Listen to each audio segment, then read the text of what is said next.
චන්ද්‍රමිදුලේ පායා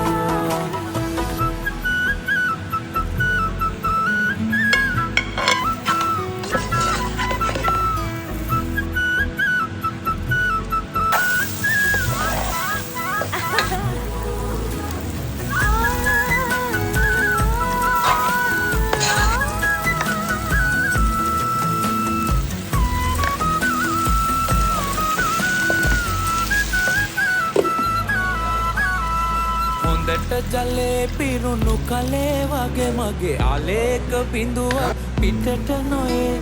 මැදුරේ මගේ රැජින වගේ තබනෙන් රනින් මල අතකුත් මදි